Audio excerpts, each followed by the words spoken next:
Abogado responde, último jueves de cada mes en la sintonía de Onda Cero desde el corazón de La Mancha, y ante el revuelo armado por la sentencia dictada el pasado jueves por el Tribunal Supremo, a través de la cual se produjo un giro jurisprudencial sobre quién es el obligado al pago del impuesto que grava las hipotecas. Hoy vamos a hablar de lo ocurrido, de cómo se encuentra la situación, de los escenarios que se pueden producir y de las posibles vías para realizar reclamaciones del impuesto. Para aclarar todas estas cuestiones, contamos hoy con la presencia del abogado don Carlos Zarceño, del despacho de Cobo Serrano. Muy buenas tardes, señor Zarceño. Buenas tardes, ¿qué tal? Encantado de tenerle aquí y en una semana prolija para hablar de asuntos judiciales y más concretamente de esta sentencia. Y antes de entrar en materia y desarrollar lo que es la sentencia publicada la semana pasada por el Tribunal Supremo, ¿nos puede indicar qué es lo que ha ocurrido hasta el momento? ¿Cuál ha sido el devenir jurisprudencial sobre este asunto? Sí, a ver, para comprender todo esto que está ocurriendo hay que remontarse a una sentencia de hace casi 3 años ya, del 23 de diciembre de 2015, dictada por el Tribunal Supremo, por la Sala de lo Civil, en virtud de la cual se declaraba nula la cláusula general de imputación de gastos que ponían los bancos a los clientes a la hora de constituir las hipotecas. Esto se declaraba nula por tratarse de gastos que corresponde legalmente cubrir a los bancos a la hora de hacer las hipotecas. Pues no olvidemos que la hipoteca no es más que una garantía para el banco para asegurarse el cobro del dinero prestado. Pues bien, con este precedente jurisprudencial, ¿qué es lo que se hizo? Se presentaron multitud de reclamaciones judiciales por gente perjudicada solicitando la devolución de los gastos que habían satisfecho. ¿Y qué es lo que pasaba? Pues que algunos juzgados daban unas cosas y otros juzgados daban otras cosas.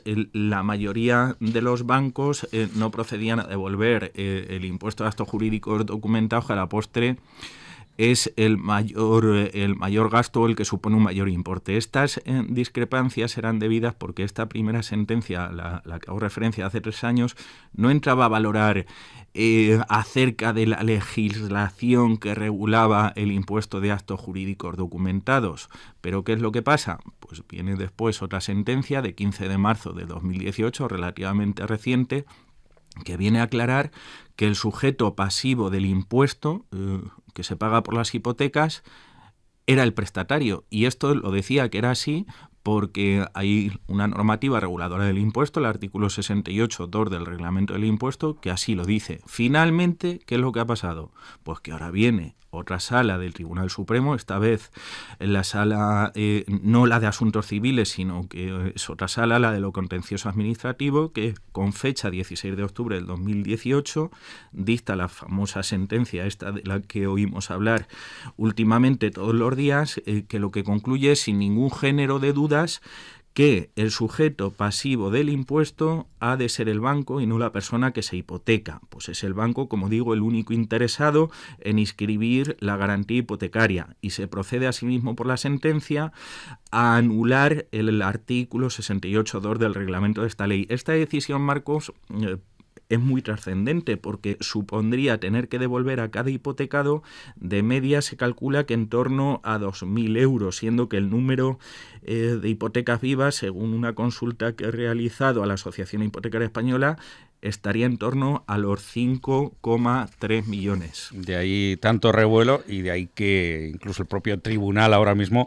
se esté dando un plazo. Por tanto, esta sentencia supone un cambio jurisprudencial respecto al pago de impuestos de actos jurídicos documentados, ¿no es así? Sí, totalmente, está claro. Antes decía que el responsable del pago de este impuesto eran los clientes de los bancos, los prestatarios, y ahora da un giro de 180 grados, pues reinterpreta la doctrina existente entendiendo que el sujeto pasivo del impuesto en los préstamos con garantía hipotecaria es el banco y no quien reciba el préstamo. Y esto lo hace por 3 razones fundamentalmente. Eso le iba a preguntar yo, los razonamientos en los que se inspiran para modificar ese criterio. Sí, pues la primera razón que lleva a modificar la jurisprudencia se refiere al requisito de la inscripción, lo que estaba comentando antes, del impuesto sobre actos jurídicos documentados este impuesto únicamente se exige cuando la hipoteca se inscribe en el registro de la propiedad, siendo la hipoteca y no el préstamo en sí el derecho real objeto de inscripción en el registro. Otra razón tiene que ver con temas fiscales, de la configuración legal, de la base imponible del tributo, la capacidad contributiva y demás. Pero la tercera razón, la más importante a mi modo de ver, se fundamenta en la correcta interpretación que hay que hacer del artículo 29 de la Ley del Impuesto, entendiendo el Tribunal Supremo que no cabe la menor duda de que el beneficiario de la inscripción de la hipoteca no es otro que el banco, pues la hipoteca, como no me canso de repetir, es la garantía de cobro que tiene el banco y carece de eficacia jurídica alguna si no se incorpora al registro de la propiedad, para lo que precisamente hay que pagar el impuesto.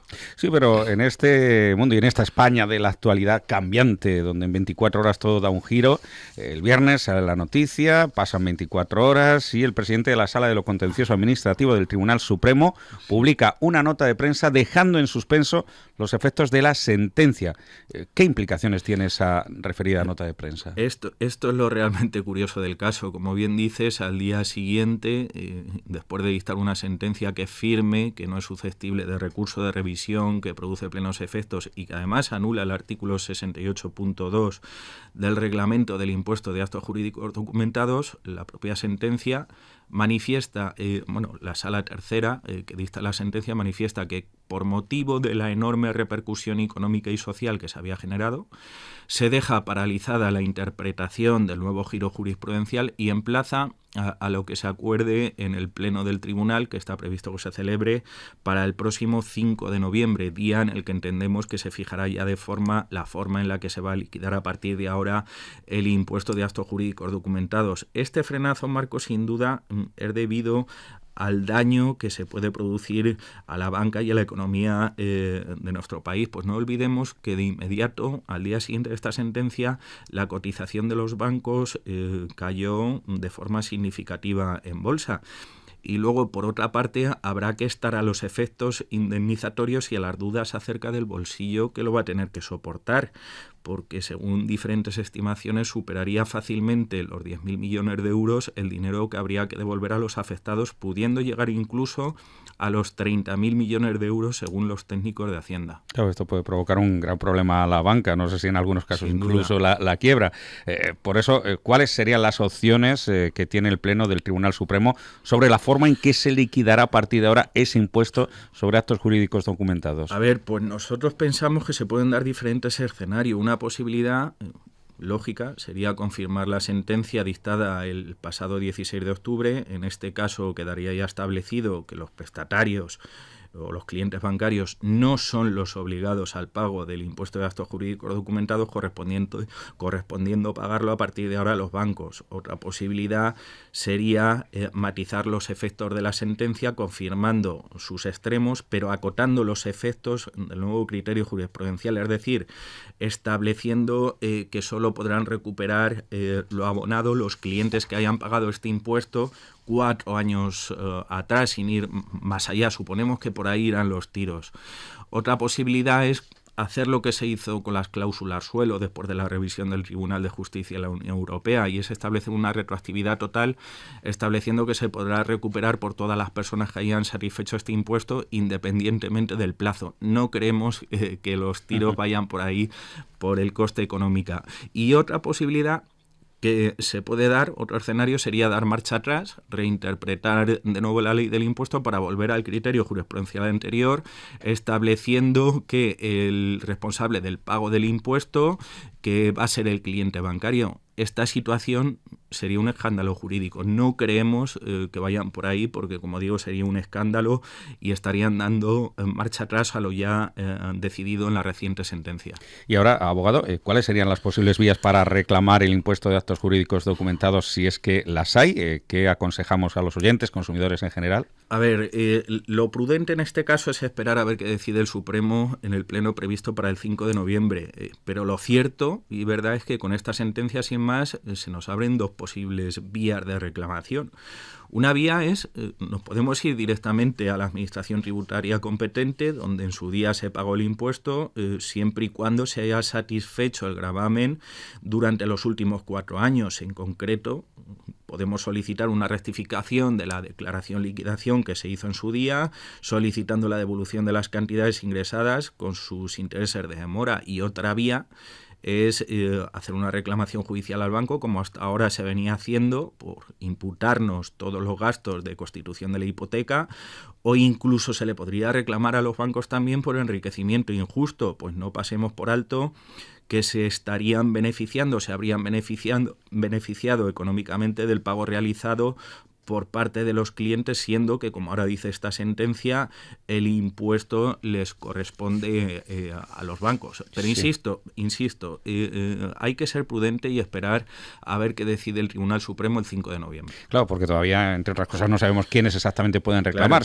No se sabe si esto va a tener carácter retroactivo, si va a afectar a hipotecas antes de 4 años, las que están vigentes. Ahí también hay un importante interrogante. Claro. Sí, eso está claro que hay que esperar. Y a tu pregunta de quién puede reclamar, pues aquí en principio puede reclamar cualquier hipotecado. Aquí ya no estamos hablando de consumidores exclusivamente. Aquí pueden reclamar consumidores y pueden reclamar empresas, porque estamos hablando de un impuesto que se ha satisfecho por constituir una hipoteca.